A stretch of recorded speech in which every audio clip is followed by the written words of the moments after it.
the most devastating climate-related tragedies in our nation's history. Today, we gather to remember and honor the more than 700 Chicagoans whose lives were lost during this tragic event. Many of those lives that were lost were Black, elderly, low-income residents living in communities that have been ignored and under-resourced. They were often living in isolation, without access to cooling or care or other community safety net opportunities that they really deserve. The pain from this tragedy is still felt today, especially here on the West Side and throughout many neighborhoods and communities on the South Side. I do want to take a moment, though, to highlight a story of one of the many individuals that we are honoring today, and that is Emilio Aguirre. Was a United States military veteran, a Bronze Star recipient, and a POW and a Chicagoan. 50 years after serving this country during World War II, he succumbed to heat illness during the 1995 heat wave. For nearly 30 years, he rested in an unmarked grave, without a headstone, without a ceremony, and without the honors that he deserved. Emilio was a man whose story reminds us of both the quiet dignity of service and the deep responsibility that we all share to never let such lives go unrecognized.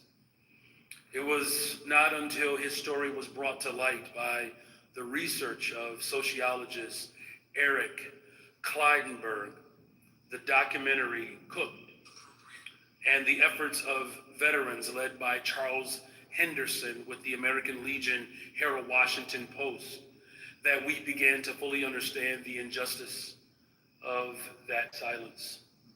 And later this week, members of Chicago's veterans community and the city of Chicago will come together to honor the life and service of Emilio with a full military memorial ceremony.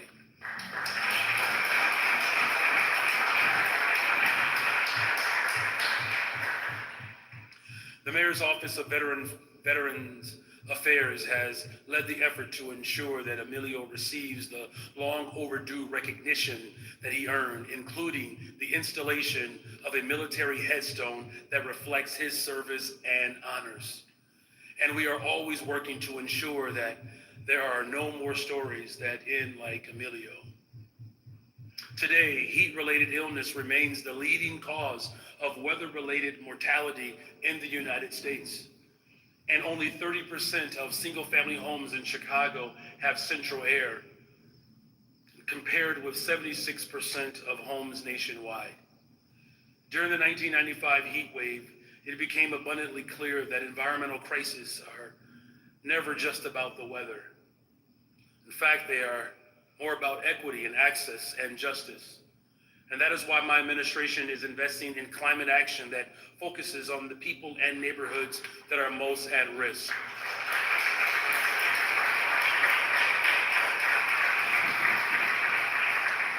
And one important way that we are taking action is through the expansion of our tree canopy. On our south and west sides, many neighborhoods lack tree cover, with some neighborhoods having less than 5% canopy. This leaves these neighborhoods more vulnerable to flooding and extreme heat, which can cause heat-related illness. Here in Austin, we are investing in our communities by planting trees that will turn the tide for justice. It would also provide long-term climate and health benefits. And through the Our Roots Chicago program, our city has been working to make neighborhoods healthier and more resilient by planting 75,000 new trees with a focus on communities that need them the most. And through a community-driven, data-informed, and collaborative full government approach, we have planted about 64,000 trees thus far.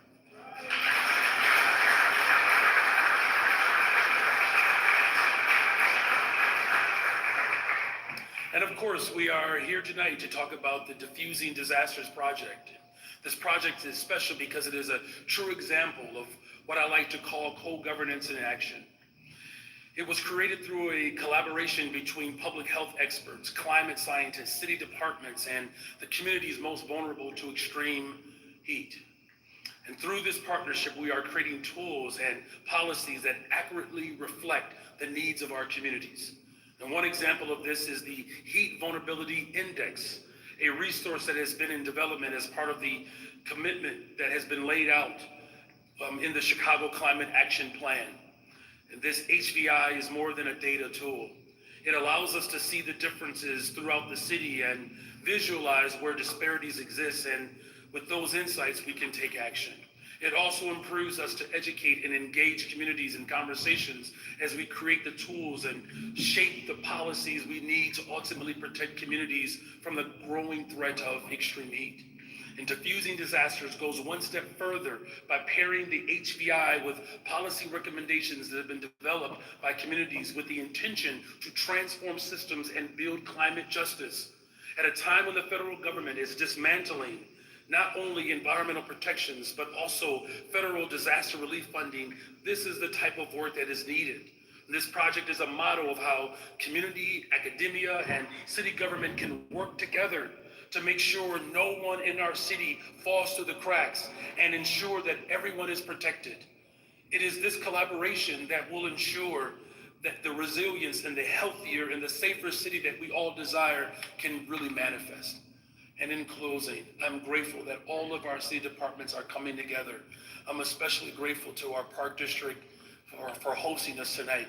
But I'm also grateful that we have our executive director of OEMC. This was the entity that was developed as a result of the 1995 heat wave. Mr. Frank Velez is here. Thank you for